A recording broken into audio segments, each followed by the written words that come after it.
Hi, welcome to the Rose at Home channel. I'm Rose. I am at home and I say this every week and I mean it every week. I am so incredibly glad that you have decided to join me today.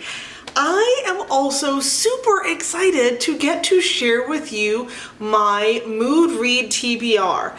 I have to tell you, my reading has gotten so much more fun and I just have had hit after hit after hit with the things that I'm reading since I started doing the mood read TBR. So if you are interested in finding out which absolutely amazing things I read in the month of August, please go ahead and hit that subscribe button and that notification bell so you will find out as soon as I post my monthly reading wrap up, because I can't wait to talk about the things that I've read. I'm finishing up something right here before the end of the month. I really want to share that with you, but for today I am on my mood read TBR. So if you've been watching me for a little bit, I pick books that narrow down all of this into a sizable stack. I do not force myself to read the entire TBR. There are no punishments if I don't read the TBR. It just is a way to eliminate what I like to call analysis paralysis. Instead of staring at a few hundred books every time I'm looking for something to read,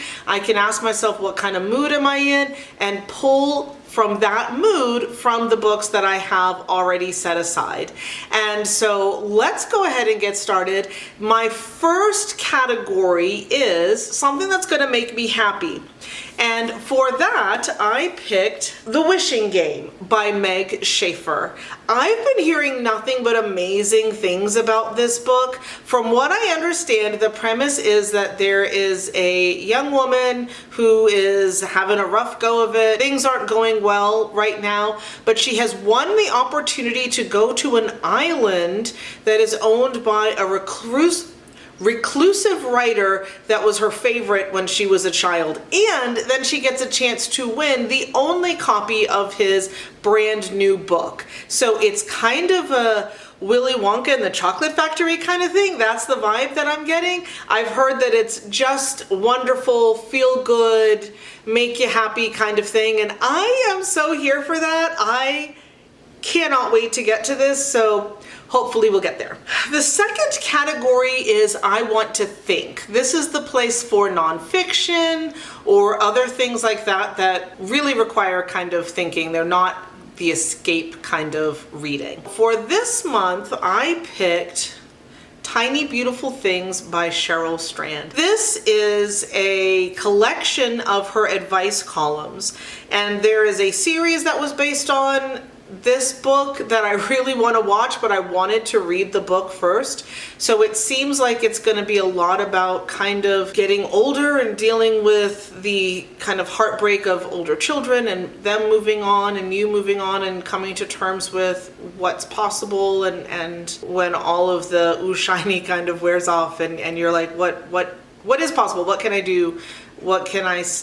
How do I appreciate? I think that's the phrase I'm looking for. How do I appreciate this life that I have? That's my guess as to what this is about. It's not clear at all from anything, but that's the vibe that I got from the series, and I'm really interested. I think I'm gonna love it. I think I'll probably cry some, but I think I'm gonna enjoy it. I was tempted to leave this category off and save them for next month because to me, October is the scary reading month, but the next category is I want a good scare, and I do really want to get to this. This is Riley Sager's The Only One Left, and this one is still getting rave reviews. A lot of times things will come out and the ARCs and the early release reviewers tend to be a little more happy with the piece, and then the ratings kind of drop. That hasn't happened with this. It seems like a lot of folks are super happy with it, and it sounds super interesting.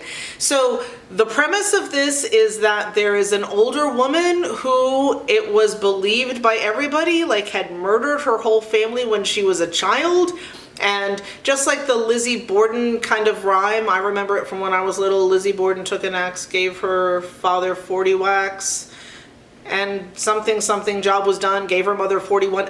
I could have gotten that mixed up, but I remember that from being a kid. There's a similar rhyme about this woman in here. So from what I understand, what actually happens in here is this woman has never talked about what happened, but she is now older and someone else has come into her life and she has decided she's going to tell them everything. So I don't know, is this just, I have no idea beyond that what's going on, but it sounds really interesting and a lot of people seem to be liking it, so I got a feeling I might like this too, so I'm really excited. And I am super really excited to read this one. It is Finley Donovan is killing it. There are now 3 in this series. I still haven't read the first one. The third one is on the 50% off sale at Barnes & Noble, but I didn't get it because I haven't even read the first. I don't own the second, and so I don't know if I'm going to want to read the third or not. Basically, this is about a woman, I guess named Finley Donovan, who is a writer, and she's out at a diner or out at a restaurant with her agent, and they're talking about the plot of a book, and someone overhears and thinks that somehow she's an assassin, and so they try to hire her to be an assassin, and I think maybe she agrees, but I'm super, super excited to find out. It sounds amazing. In case you didn't know, I also, along with English, I teach creative writing, and we joke sometimes that people overhear us when we're talking about books, or they look at our search history and people get nervous, like, no, I'm not looking to kill anybody. We're writers. We just need to know how long people stay in rigor or stuff like that. So I totally get the premise of this. It sounds hilarious. It sounds like something that would happen to me and my students. So I cannot wait to get to this one. The next category is I want a good cry. Something that's going to be heavier, something that's going to have that cathartic cry release. And I don't know for sure, but it sounds like I might get that from this. This is The Secret Book of Flora by Patti Callahan Henry. And this is about it starts out back during World War II with 2, I think they're sisters, one older, one younger, and the older has made up stories for the younger one to try to help pass the time, to calm them down so they're not so afraid of everything that's happening. Well, one day the younger sister goes missing and they never find out what happens. So decades later, the older gets a package and it is a book of the stories that she had told her sister. So does this mean that sister is alive? Does this mean that someone had sister passed these stories along? Like, what happened? It sounds heavy. It sounds like it'll be touching. It sounds like it'll give me the feels, and so super excited to put this on the list this month. The next category is I want an escape. This is for your sci-fi, fantasy, things that you just kind of fall in and go to a different world. And for this month, I picked The Book That Wouldn't Burn by Mark Lawrence. It's a little long, and I know it's the beginning of the school year, but I have 2 3-day weekends this month, and at least one storm is coming this way, and we tend to get a lot of them. So there's a good chance I'll have some extra days, or at least one extra day off during the month. There is a chance that I can read through longer things. So that's why this one is here. So I don't know a ton about the plot line, and that is okay. I love Mark Lawrence's writing. So there's apparently a boy who maybe lives in a magical library. He's dealing with all of the books and things, and then there was a girl who lives in some place called the Dust who is like outside, and there's like nightmares, maybe monsters, I don't know. And so hijinks will ensue. A lot of hijinks will ensue. I'm really excited. I am excited at the fact that I don't know a lot. I'm excited at the fact that I get to really discover that I'm not kind of reading to get to the parts that it tells me about on the back of the book, that I can just go in and be in the world and discover as I go. So I'm really excited. I've said that like 6 times with this book, but I'm super, super happy to hopefully be able to get to this. Hopefully we'll have some storms where I still have electricity and air conditioning and lights, but I get a day off of work, and that's where this comes in. The next category is I want a challenge. So this is where sometimes a really long book would go, or maybe something that's a classic that you've kind of been intimidated by. For this month, I picked Midnight's Children by Salman Rushdie. Salman Rushdie intimidates the bejesus out of me. I'm not gonna lie, his writing does. I have multiple of his books. His plots always sound good. They always have magic, or at least the ones that I've seen tend to have magical realism. I adore magical realism. I just One thing I do know is that his chapters are super long, and super long chapters, I get a little intimidated by those, but I really want to give this a shot. It is one of his highest rated ones. It's one that gets talked about the most. So I want to join in that conversation, and I can't do it till I read it. So the plot line here is that there is a baby who was born on the midnight of the day that India gets its independence in 1947. And so through the magical realism, this child, and there are 1,000 babies that are born across India at this time, and the fate of the country is kind of tied to the kids. It sounds like the kid gets hurt and something bad happens in the country, or kid gets happy and good things happen in the country. It sounds like they're kind of magically linked in that sort of way. The fate of the country is the fate of the children and vice versa. So it sounds really interesting. I really can't wait to see where it goes. Hopefully I don't like bookmarking in the middle of a chapter. That's why I get intimidated by the long chapters, because I don't like to break them up. But maybe I'll just have to get over that and sometimes bookmark in the middle of a chapter so that it doesn't keep me from reading this book, because it sounds amazing. The next category is a seasonal read, and we're not quite to scary yet. And I don't have anything that just feels like fall that kind of came to mind. So I went again with a school-based book, and for this month I picked R.F. Kuang's Babel. This is another one that is super long, but remember, I don't do punishments if I don't get to things. It's just I would like to have it set out and set aside if this ends up being the thing that I'm in the mood for. So from what I understand, this is set all the way back in the 1800s. It deals with being sent to a school and learning all of these different languages. But the student is, I believe, Chinese or half Chinese, and they're in school in England, and then England is trying to declare war on China, and so all of this stuff kind of happens along with their education.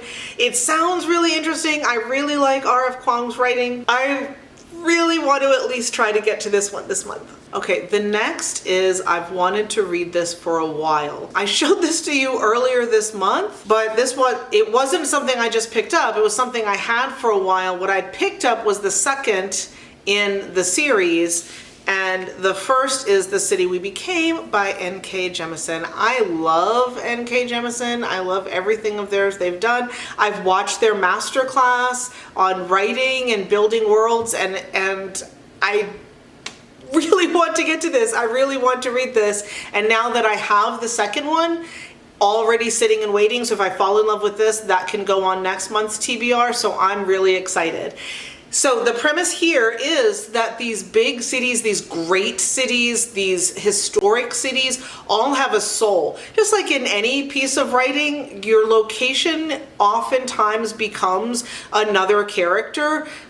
There are some that are famous. Mandalay and Rebecca, that house was its own character. Sex and the City, New York is a character there. So New York is a character here, but instead of it having one soul, it has six, I guess, for the 6 different boroughs. And so I think things happen. I don't know if something's coming against New York, or if New York is fighting against itself, or how all that's going to go. I'm going to find out in this book, and I'm super, super excited to get to it. The next category is Ooh Shiny, and it's something that you got recently that you just want to put to the top of the list. And I didn't buy a lot of things this month, but I did have an amazing book of the month box, and so this was in that. This is Happiness Falls by Angie Kim.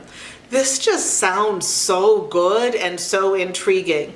So what happens in here is there is a father and a son, and they go out for a walk. They go to the park or something together, and at first they don't come back, and everyone assumes, well, they lost track of time, they went to do something, they went for ice cream, whatever. Nobody thought too much about it until the son comes back, and he's obviously traumatized. He's got blood on him, but he also has an illness where he is unable to speak and communicate. So he has no way of telling them what's happened, and no one knows where dad is. So it sounds like family drama. It sounds like mystery. It sounds intriguing. I can't wait to get to this. This is 100% up my alley, and I'm so excited to get to read this. The next category is I kind of have to read this. And this is for things that maybe you have agreed to buddy read with a friend, or maybe you're in a book club like I am. Over the summer, I did 2 book clubs. I can't. As much as I would love to, I loved the people in the second book club. I would love to get to read more books with them.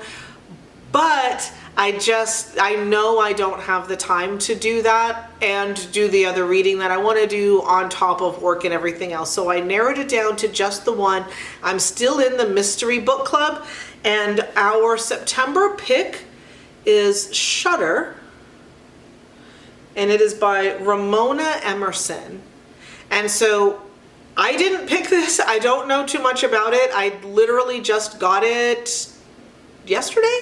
I just picked it up yesterday, so I'm going to read you the back. Rita Toachene is a forensic photographer working for the Albuquerque police force. Her excellent photography skills have cracked many cases. She is almost supernaturally good at capturing details. In fact, Rita has been hiding a secret. She sees the ghosts of crime victims who point her toward clues that other investigators overlook. As a lone portal back to the living for traumatized spirits, Rita is terrorized by nagging ghosts who won't let her sleep and who sabotage her personal life. This taboo and psychologically harrowing ability ultimately drove her from the Navajo reservation where she was raised by her grandmother.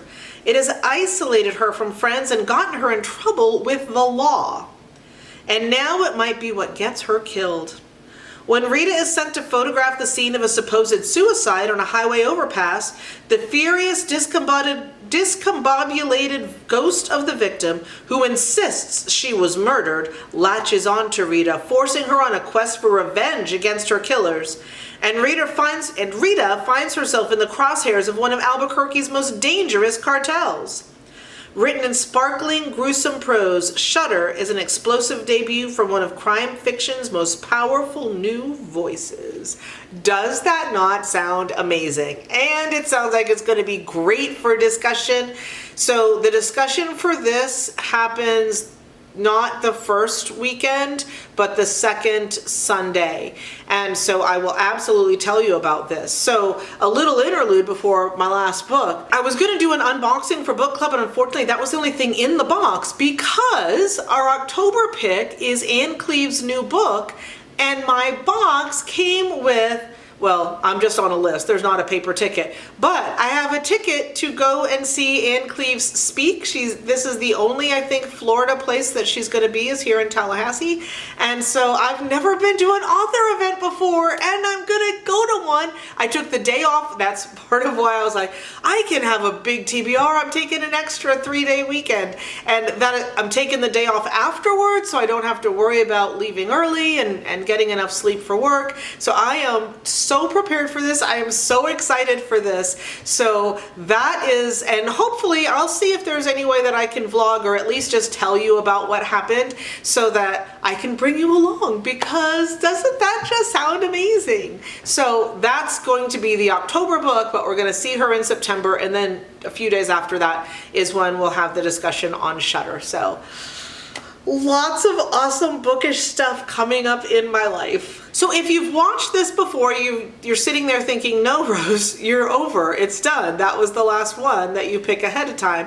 And I added a category. And I did this because in thinking about all of those series that I have where I read the first book years ago, some of them 2019, 2020, and I don't remember enough to feel comfortable going into the second book, but I really want to continue the series. And the only solution to that is to do some rereading. I did a reread in July for Under the Whispering Door and loved that book so much better the second time that I really feel like rereading needs to be something that I add to this TBR.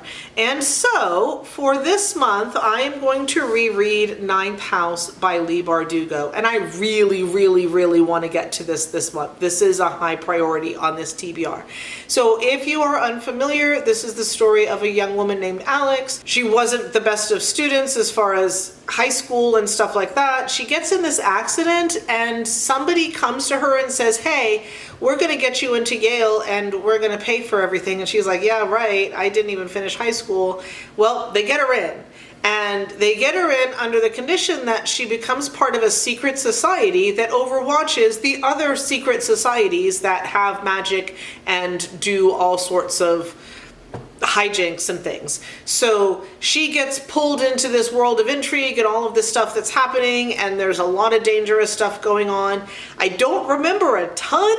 I remember that much, but I know I would really like to reread it before I get into Hellbent. I know that there was a lot of detail and a lot of things going on that I'm gonna feel more comfortable in the next book having this one fresh in mind. So this is Ninth House by Leigh Bardugo. It is my pick for reread, and it is one of my high priority reads for this month. So that's a lot of books. I know that's a lot of books. Again, I'm gonna say this for a third time. Hopefully I haven't cut it out the other times, but I don't do punishments. I just want to have things at the ready so that I'm not staring at the shelves wondering what to read next, that I have a small curated set of books that I'm really excited for, ready for me to just pick up instead of just staring at shelves forever and ever.